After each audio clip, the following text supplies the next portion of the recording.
ਪੈਂਦਾ FR ਵੀ lock ਹੁੰਦਾ ਉਹ ਖੋਲ੍ਹਦਾ ਵੈਸੇ ਲਾਇਆ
रोटेट नहीं हुई है ना नहीं वो चल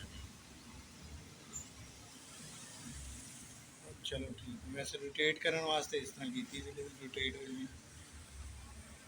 उनमें सही रहने से ज़्यादा वैसे सीधी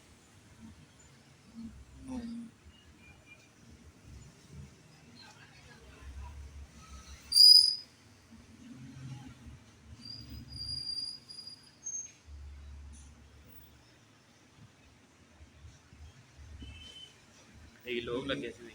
हाँ गूगल ID होंगी ना जी FRP लॉक होंगे आजकल आओ ही मुश्किल होता पता एक ही मोबाइल शुरू वाला लोग तोड़े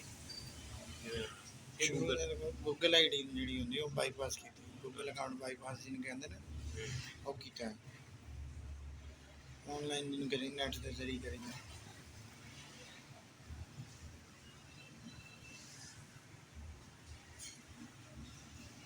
ओके डन हो गया